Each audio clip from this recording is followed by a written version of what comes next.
नमस्कार दोस्तों, मैं विष्णु कुमार आप सभी का अपने YouTube चैनल के इस वीडियो पर हार्दिक स्वागत करता हूं। दोस्तों, आज के इस वीडियो में हम लोग नाव और धारा की चाल से संबंधित प्रश्नों को सोल्व करने वाले हैं, जिसमें नाव की चाल तो दिया रहेगा लेकिन धारा की चाल बिल्कुल भी दिया नहीं रहेगा।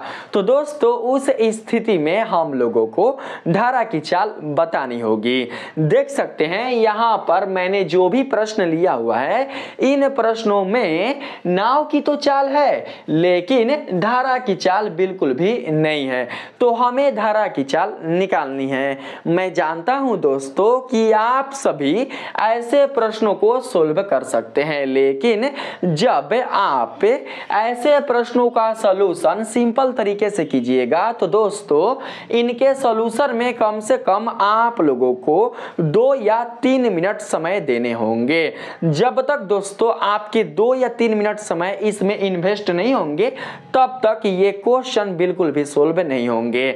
लेकिन यही क्वेश्चन जब आपके कॉम्पिटिटिव एग्जाम में पूछे जाएंगे तो दोस्तों, क्या आप अपने एग्जाम में इस क्वेश्चन को सोल्व करने के लिए 3 मिनट दीजिएगा? बताइए। अगर आप कॉम्पिटिटिव एग्जाम में ऐसे प्रश्नों को सोल्व करने हेतु 3 मिनट का समय देते हैं तो दोस्तों, आप लोग अपने प्रश्न पत्र के सभी प्रश्नों को सोल्व नहीं कर सकते जितना समय एग्जाम के लिए आप लोगों को दिए जाते हैं। मैं इस वीडियो के माध्यम से आप लोगों को एक ऐसे ट्रिक के बारे में बताने वाला हूं जिसकी सहायता से आप लोग ऐसे प्रश्नों को बहुत ही अच्छी तरीके से कम समय में सोल्व करके इनके सही ऑप्शन तक जा सकते हैं। अर्थात 1 मिनट से भी कम समय में ऐसे प्रश्नों के सही ऑप्शन को बता सकते हैं। तो आइए बिना देर किए स्टार्ट करते हैं अपने आज के इस वीडियो क्लासेस को। दोस्तों, यहां पर जो पहला प्रश्न है, इसमें कहा जा रहा है एक मोटर बोट, जो नाव मोटर से चलता है उसी को कहा जाता है मोटर बोट। ठीक है, एक मोटर बोट जिसकी स्थिर जल में चाल, स्थिर जल में चाल कहने का मतलब क्या हुआ दोस्तों? स्थिर जल में चाल कहने का मतलब ये हुआ कि जिस जल में धारा का मान 0 है, जिस जल में धारा बिल्कुल भी प्रवाहित नहीं हो रही है, उसी जल को स्थिर जल या फिर शांत जल कहा जाता है। ठीक है दोस्तों, जब जल शांत रहेगा, जिस जल में धारा बिल्कुल भी नहीं होगी और उस जल में नाव की गति होगी, तो बताइए क्या हम उस नाव के गति में धारा की चाल को ऐड करेंगे? नहीं ना करेंगे। क्यों नहीं करेंगे? क्योंकि जल में बिल्कुल भी धारा है ही नहीं। जब जल में धारा नहीं है तो दोस्तों, हम लोग नाव के चाल में बिल्कुल भी धारा के चाल को ऐड नहीं करेंगे, केवल और केवल नाव के चाल की ही गणना करेंगे। ठीक, देखिए आगे समझिएगा। बताया क्या जा रहा है भैया?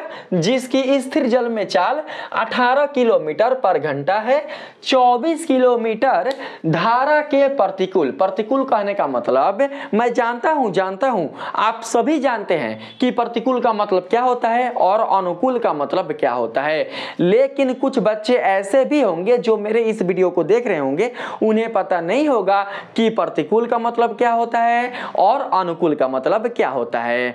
तो मैं आप सभी को बता दूं कि जिस दिशा में धारा की चाल होती है, सुनिएगा, जिस दिशा में धारा की चाल होती है, धारा का प्रवाह होता है, अगर उसी दिशा में नाव गति ना करे, उसके विपरीत दिशा में नाव गति करे, तो उस स्थिति में हम लोग नाव की गति को धारा के प्रतिकूल बोलते हैं। क्या बोलते हैं? धारा के प्रतिकूल बोलते हैं। जिस दिशा में नाव की गति हो रही है, अगर उस दिशा में धारा की गति नहीं है तो दोस्तों, ऐसी अवस्था प्रतिकूल अवस्था कहलाता है। लेकिन जिस दिशा में धारा की गति है और उसी दिशा में नाव की भी गति है, तो इस अवस्था को अनुकूल अवस्था कहा जाता है। जब बात होगा प्रतिकूल का, तो प्रतिकूल के लिए नाव के चाल में से धारा की चाल घटेगा। अगर हम नाव की चाल x लेकर चलेंगे और धारा की चाल y लेकर चलेंगे तो नाव की चाल में से धारा की चाल माइनस हो जाएगा। बहुत सारे बच्चे क्या करते हैं कि धारा की चाल में से नाव की चाल को घटा देते हैं, जिसके कारण उनका आंसर गलती आ जाता है। बनाने का तरीका सही है, बनाने का जो मेथड है वो उनका सही है, लेकिन जो उन्होंने प्रश्न को सोल्व करने के लिए जो तरीका अपनाया है, जो क्वेश्चन को सरियाया है, वो गलत सरियाया है, जिसके कारण उनका जो आंसर है वो बिल्कुल भी सही प्राप्त नहीं हो पाता है। कभी भी आप लोग धारा में से नाव की चाल को मत घटाइएगा, बल्कि नाव की चाल में से धारा को घटाइएगा। ठीक है। अब अगर हम बात करें यहाँ पर अनुकूल के लिए, तो दोस्तों अनुकूल के लिए धारा की चाल में या फिर नाव की चाल में किसकी चाल ऐड होगी, तो धारा की चाल ऐड हो जाएगी। तो अभी वहां तक नहीं जाना है आप लोगों को, इसमें बिल्कुल भी अपना दिमाग नहीं लगाना है। ठीक है, मैंने केवल आप लोगों को बेसिक जानकारी दी है। यहाँ पर हम लोग x प्लस वाई या x माइनस वाई ये सब कुछ भी बात करेंगे ही नहीं, उतना समय है ही नहीं। अगर उतना समय दे देंगे तो फिर 1 मिनट से कम समय में ऐसे क्वेश्चन को सोल्व कैसे करेंगे, बताइए, नहीं कर सकते हैं। तो दोस्तों हम लोग ये सब काम बिल्कुल भी नहीं करेंगे। 24 किलोमीटर धारा के प्रतिकूल जाने में वही दूरी धारा के अनुकूल जाने की अपेक्षा 1 घंटा अधिक समय लेती है। धारा की चाल ज्ञात कीजिए। दोस्तों सुनिएगा, धारा के प्रतिकूल जाने में जो नाव है वो क्या करता है कि धारा के अनुकूल के अपेक्षा 1 घंटा अधिक समय लेता है। कितना दूरी तय करने में, तो 24 किलोमीटर की दूरी तय करने में। ठीक है, जो दिया हुआ है उसे आप लोग यहाँ पर उतार लीजिए। पहले हम यहाँ पर उतार लेंगे। दोस्तों मोटर बोट की चाल दिया हुआ है तो इसे हम एस मान लेंगे ना, एस मान लेंगे। एस बराबर भैया 18 किलोमीटर पर घंटा लिखना कोई आवश्यक नहीं है। ठीक, आगे बात करते हैं। 24 किलोमीटर क्या होगा बाबू, 24 किलोमीटर होगा 2 तटों के बीच की दूरी। ठीक है, तो हम यहां पर दूरी ले लेंगे, डिस्टेंस कितना, 24 किलोमीटर। ठीक है, अब देखिए यहां पर क्या है, यहां पर प्रतिकूल है। सुनिएगा, हम लोग यहाँ पर प्रतिकूल लेकर चलेंगे। धारा के प्रतिकूल जाने में धारा के अनुकूल के अपेक्षा कितना ज्यादा समय लग रहा है, तो दोस्तों क्वेश्चन में दिया गया है धारा के प्रतिकूल जाने में धारा के अनुकूल के अपेक्षा 1 घंटा अधिक समय लगता है। इसका अर्थ ये हुआ कि धारा के अनुकूल जाने में धारा के प्रतिकूल के अपेक्षा 1 घंटा कम समय लगता है। तो दोस्तों हम यहाँ पर क्या लेकर चलेंगे, तो दोस्तों हम यहाँ पर धारा के अनुकूल लेकर चलेंगे। अगर आप धारा के अनुकूल समय लेकर चलिएगा ना तो यहाँ पर आपको मिलेगा -1। जितना समय धारा के प्रतिकूल जाने में लग रहा है उससे 1 घंटा कम समय धारा के अनुकूल जाने में लग रहा है। तो दोस्तों हम यहाँ पर टी डैश ले लेंगे। क्या ले लेंगे, टी डैश। यह मूल समय में अधिकता और कमी को प्रदर्शित कर रहा है। तो कमी कितना हो रहा है भैया, तो 1 घंटा की कमी हो रहा है। किस में, तो धारा के अनुकूल में। प्रतिकूल में 1 घंटा की अधिकता हो रहा है। ठीक है, तो यहाँ पर टी डैश ले लेंगे। एक क्वेश्चन को अच्छे से समझा रहा हूं, बाकी सारे क्वेश्चन आप लोग स्वयं ही बना सकते हैं, लेकिन आपको एक क्वेश्चन को अच्छे से समझना होगा जो मैं आप लोगों को बता रहा हूं। अब दोस्तों देखिए यहां पर जो ट्रिक है वो क्या है, यहां पर ट्रिक अप्लाई होगा टी डैश बराबर 2d अपॉन एस स्क्वायर। यही ट्रिक लगेगा। ये जो मैं ट्रिक दे रहा हूं ना दोस्तों, यह ट्रिक ऐसे प्रश्नों के लिए बिल्कुल ही सत्य है। बिल्कुल भी दोस्तों इसमें कोई भी कमी या कोई भी दोस्तों अशुद्धियां नहीं है। 100% ये दोस्तों सही ट्रिक है ऐसे प्रश्नों को सोल्व करने में। अगर दोस्तों मेरा ये ट्रिक ऐसे प्रश्नों के लिए फेल हो जाता है तो आप हमें जो चाहे वो बोल सकते हैं, लेकिन मैंने यहाँ पर जो ट्रिक लेकर आया हुआ है यह दोस्तों 100% ऐसे प्रश्नों के लिए सही है। कभी भी अगर आपके एग्जाम में ऐसे प्रश्न ऑब्जेक्टिव के तौर पर मिले तो दोस्तों आप लोग इस ट्रिक की सहायता से ऐसे प्रश्नों का सलूशन इजीली 1 मिनट से भी कम समय में ज्ञात करके निकाल सकते हैं। ठीक है, तो दोस्तों यहाँ पर हम टी डैश के स्थान पर क्या रखेंगे भैया, तो -1 रखेंगे ना, क्योंकि 1 घंटा की कमी हो रही है अनुकूल में ना, अनुकूल लेकर चलेंगे, समझिएगा, अनुकूल, प्रतिकूल बिल्कुल भी नहीं, अनुकूल में 1 घंटा कम समय लग रहा है, तो यहाँ पर -1 हो जाएगा। 2 आगुना डी कितना है बाबू, डी है 24 ना, तो हम यहाँ पर 24 ले लेंगे। एस स्क्वायर, देखिए एस स्क्वायर, एस क्या है, तो 18 है, 18 है ना, तो हम यहाँ पर 18 का स्क्वायर कर देंगे। ठीक है, स्क्वायर निकलने आता है आप लोगों को, अगर आता है तो ठीक है, नहीं आता है तो सुनिए बताता हूं मैं। ठीक है, यहाँ पर समझिएगा, यहाँ पर हम एक अंक को बंद कर देंगे, इकाई अंक दिख रहा है, इसका स्क्वायर करेंगे, कितना होगा 64, 64 का लिखेंगे 4 जमा 6। ठीक है, अब देखिए टोटल कितने अंक दिखाई दे रहे हैं, टोटल 3 अंक दिखाई दे रहे हैं, एगो 1 है, एगो 8 है और एगो 2, इन तीनों का मल्टीप्लाई कर देंगे, कितना आएगा 8 दूनी के 16, 16 एकम 16, जमा कितना है 6, 16 में 6 को जोड़ेंगे दोस्तों, तो 16 और 4 कितना हो जाएगा 20 है, 20 2 22, यहाँ पर हम 2 ले लेंगे और जमा कितना हो जाएगा 2। ठीक है, 16 में 6 को जोड़ेंगे तो 22 आएगा, जमा हो जाएगा 2। अब देखिए हमने उस टाइम इकाई अंक को क्या किया था, दिखाया था, अब हम दहाई अंक को दिखाएंगे आपके सामने, मतलब इकाई अंक को बंद करेंगे और दहाई अंक का स्क्वायर करेंगे। दहाई अंक का स्क्वायर कीजिएगा तो क्या आएगा बाबू, 1 ना आएगा, और जब 1 आएगा तो जमा को इसमें ऐड कर दीजिए, कितना मिलेगा 3, यानी कि 324। 18 का स्क्वायर कितना आएगा 324। अभी ना अपने एग्जाम में 18 गुना 18 पूरा हिसाब करने लग जाना है तो फिर प्रॉब्लम होगा, ऐसा काम नहीं करना है। तो यहाँ पर बाबू 324 आएगा, इस 324 को हम लोग क्या करेंगे, इधर ट्रांसफर कर देंगे, ये माइनस है ना, तो माइनस को बाहर कर देंगे, कोष्ठ में लिखेंगे 324, ऐसे 324। ठीक है, अब बराबर में कितना हो जाएगा 24 दूनी 48।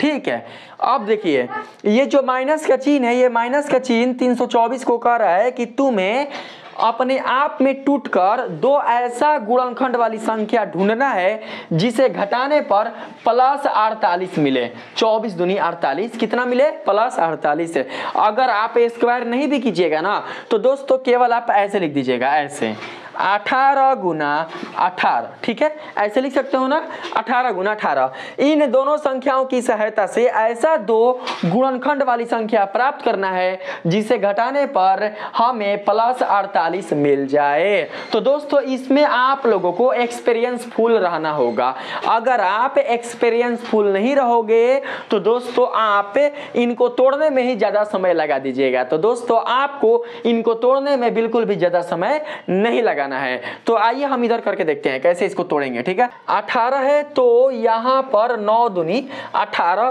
तोड़ देंगे, फिर यहाँ पर हो जाएगा 18 ना, तो हो जाएगा 6 तरी 18।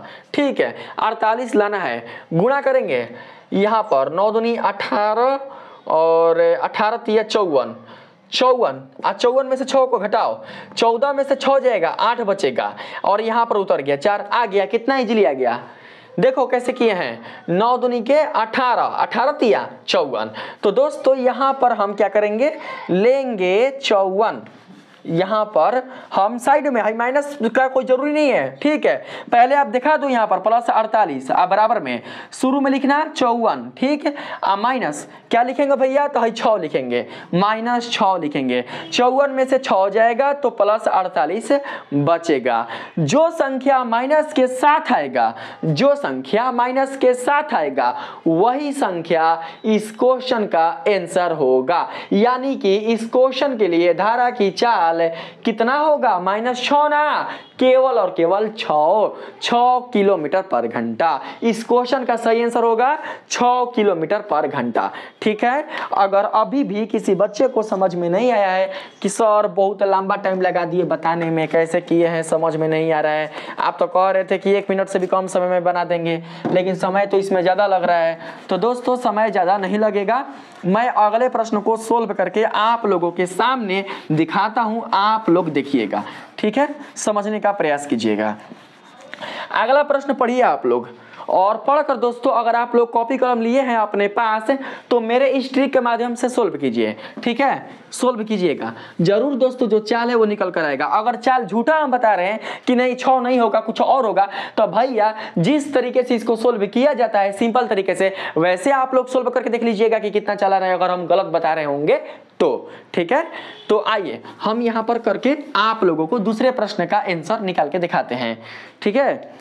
देखिएगा दूसरे प्रश्न में कहा जा रहा है एक मोटर बोट जिसकी गति शांत जल में वही स्थिर जल में 24 किलोमीटर पर घंटा है, धारा के प्रतिकूल 32 किलोमीटर जाने में धारा के अनुकूल उसी स्थान पर लौटने की तुलना में 1 घंटा अधिक समय लेती है। धारा की गति क्या है?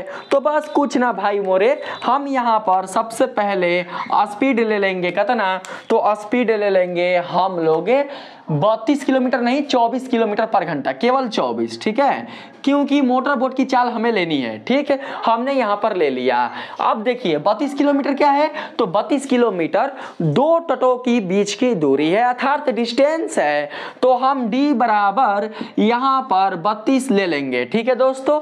अब देखो यहां पर क्या बोला जा रहा है, यहां पर बोला जा रहा है धारा के प्रतिकूल 32 किलोमीटर जाने में धारा के अनुकूल उसी स्थान पर लौटने की तुलना में 1 घंटा अधिक समय लेती है। जब नाव धारा के प्रतिकूल जाती है तो उस समय धारा के अनुकूल के अपेक्षा 1 घंटा ज्यादा समय लगता है, तो हम यहां पर धारा के अनुकूल ही लेकर चलेंगे, ना कि प्रतिकूल लेकर चलेंगे। जब धारा के प्रतिकूल 1 घंटा अधिक समय लग रहा है तो कहीं ना कहीं धारा के अनुकूल 1 घंटा कम समय लगेगा, तो दोस्तों यहां पर हम ले लेंगे टी डैश। यह बिल्कुल भी मूल समय नहीं है, मूल समय को टी मानेंगे, ठीक है, यह मूल समय में होने वाले समय की अधिकता और कमी को प्रदर्शित कर रहा है, ठीक है। तो यहां पर हो जाएगा -1। ट्रिक क्या है? ट्रिक है t dash equal to 2d upon s square. T dash के स्थान पर रखेंगे -1 को, आप बराबर 2 आगुना डी कितना है भैया 32, आप बटा में एस स्क्वायर, एस कितना है 24, तो आप बाबू 24 गुना 24 कर दीजिए, ठीक है। माइनस है तो यहाँ पर माइनस, इन दोनों को यहाँ पर ले आइए तो 24 गुना हो जाएगा 24। कैलकुलेशन आप लोगों का बहुत ही फास्ट होना चाहिए, जिस बच्चे का कैलकुलेशन फास्ट तरीके से करने आता है वे बच्चे ऐसे क्वेश्चन को जल्द से जल्द सोल्व कर सकते हैं, या फिर किसी भी क्वेश्चन को आप जल्द से जल्द सोल्व कर सकते हैं। तो यहां पर हो जाएगा 32 दूनी 64 ना। तो दोस्तों समझ पा रहे होंगे, हम लोग 24 और 24 की सहायता से दो ऐसा गुणनखंड वाली संख्या प्राप्त करेंगे जिसे घटाने पर, माइनस बोल रहा है, माइनस कह रहा है कि घटाने पर +64 प्राप्त हो जाए। कितना? +64 है, तो यहां पर +64 लिखेंगे भैया और देखेंगे कि दो संख्या ऐसा कौन सा है, ठीक है। आइए तोड़कर देखते हैं, 24 को तोड़ देंगे भैया तो हो जाएगा 6 चौके 24। अगला कलर से लिखते हैं, हरियर कलर से, ठीक है। 6 चौके 24 और 24 है ना, तो 3 दूनी के 6 और 6 चौके 24, ठीक है। आइए गुणा करके देखते हैं, यहाँ पर हो जाएगा 6 चौके 24 और 24 दूनी 48। दोस्तों अगर आप 48 में से किसी भी संख्या को घटाइएगा तो 64 नहीं ना मिलेगा, छोटा नंबर मिलेगा, हमें 64 लाना है, तो यहाँ पर 48 बिल्कुल भी नहीं लेंगे। 6 चौके 24 को 4 से गुणा करेंगे, 24 चौके कितना होगा, 4 चौके 16, 6 हासिल लगाएगा, 4 दूनी 8 से 9, 96 आएगा। 96 में से 2 को घटाइएगा तो नहीं ना आएगा 64 है, तो छोड़ दीजिए। हम लोग क्या करते हैं, गुणा करते हैं 3 से, 6 चौके 24 है, 24 तिया 72 और 4 दूनी के 8 है, 72 में से 8 जाएगा, कितना बचेगा, तो दोस्तों यहाँ पर हो जाएगा 12, 12 में से 8 गया 4 और यहाँ पर हो जाएगा 6 64, यानी कि 72 - 8 है, माइनस के साथ कौन है, तो दोस्तों 8 है, इसलिए इस क्वेश्चन का सही आंसर होगा 8 किलोमीटर पर घंटा। इस क्वेश्चन में धारा की जो गति होगी अर्थात धारा की जो चाल होगी वो होगी 8 किलोमीटर पर घंटा, ठीक है। अब बात करते हैं हम लोग यहाँ पर तीसरे नंबर प्रश्न का।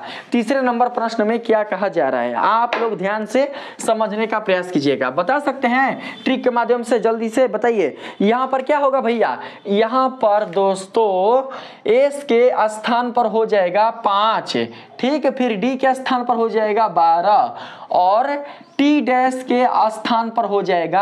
अधिक है ना, 1 घंटा अधिक समय लेती है किसकी अपेक्षा, अनुकूल जाने की अपेक्षा, मतलब प्रतिकूल के अपेक्षा अनुकूल में 1 घंटा का कम समय लगता है, तो हम अनुकूल ही लेकर चलेंगे, तो यहां पर -1 हो जाएगा। ठीक है, अब बात करते हैं यहां पर, देखिए ट्रिक पर। तो दोस्तों ट्रिक क्या था, तो ट्रिक कहाँ गया भाई, ट्रिक था टी डैश बराबर 2d अपॉन एस का होल स्क्वायर। मान रखते हैं भैया जल्दी से, टी डैश कितना होगा -1 बराबर 2 गुणा डी कितना है तो 12 और बटा में एस का होल स्क्वायर, एस कितना है तो 5, तो लिख देंगे 5 गुणा 5। यहाँ पर 5 गुणा 5 को हम इधर लेकर जाएंगे तो हो जाएगा दोस्तों 5 गुणा 5 बराबर में 12 दूनी के 24। हमें 5 और 5 की सहायता से ऐसा 2 गुणनखंड वाली संख्या प्राप्त करना है जिसे घटाने पर 24 प्राप्त हो जाए। तो दोस्तों सुनिएगा ध्यान से, 5 को 5 से गुणा कीजिए, कितना आएगा 25। 25 को हम 1 से गुणा कर सकते हैं, बताइए 25 को अगर हम 1 से गुणा करेंगे तो 25 से ना आएगा, 25 के गुणनखंड में 1 नहीं आएगा, आ सकता है ना जी, आएगा ना। तो दोस्तों हम यदि 25 में से 1 को घटाएंगे तो 24 आ जाएगा ना। तो यहां पर लिखेंगे +24 बराबर 25 -1, 25 में से 1 जाएगा तो 24 बच जाएगा, अर्थात माइनस के साथ आया हुआ जो 1 है यही इस क्वेश्चन का आंसर हो गया। तो दोस्तों आपने देखा ना कि किस तरीके से हमने ऐसे क्वेश्चन को 1 मिनट से भी कम समय में सोल्व करके आप लोगों के सामने दिखाने का प्रयास किया है। मुझे उम्मीद भी है कि आप लोगों को ऐसे प्रश्नों का सलूशन इस ट्रिक की सहायता से कम समय में सोल्व करना आ गया होगा। ठीक है, अब दोस्तों यदि आप लोग अपने माइंड में ये सोच रहे होंगे कि सर सब में समय एक ही आया है, यहां पर भी 1 घंटा आया है, यहां पर भी 1 घंटा आया है, यहां पर भी 1 घंटा आया है, चलो मानकर चलते हैं 2 घंटा भी आ जाए तो कोई दिक्कत ना, चलो मानकर चलते हैं 3 घंटा भी आ जाए तो कोई दिक्कत ना, मानकर चलते हैं कि अगर 8 घंटा भी आ जाए तो कोई दिक्कत ना। लेकिन सर जब अगर कोई समय अपूर्ण में आ जाएगा तब हम क्या करेंगे, जैसे कि मानकर चलते हैं यहां पर 2 घंटा 30 मिनट, 2 घंटा 30 मिनट को क्या लिख सकते हैं, 2 घंटा 30 मिनट को लिख सकते हैं, यहां पर 30 मिनट को चेंज कर दीजिए, घंटा में भाग दे देंगे, 6 है, ठीक है, यहां पर भाग दे देंगे, 0 0 खत्म, 3/6, 3 एकम 3, 3 दूनी के 6, 2.1/2, 2 दूनी के 4, 1 5/2, ठीक है, मतलब 5.5 घंटा। अगर ऐसा समय आ जाएगा तो फिर सर हम क्या करेंगे, तो आप लोगों को कोई भी टेंशन लेने की आवश्यकता नहीं है, मैं आप सभी को बता देता हूं। देखिए मानकर चलते हैं कि यहां पर 5.5 घंटा है, ठीक है दोस्तों, मान लेते हैं कि यहां पर 5.5 घंटा है और माइनस यहां पर लगा हुआ है, तो आप जानते क्या कीजिएगा, आप सिंपली रूप से इसको पलट कर उधर भेज दीजिएगा, बस पलट कर उधर भेज दीजिएगा, 5/2 है ना, तो है ना लिख दीजिएगा 2/5।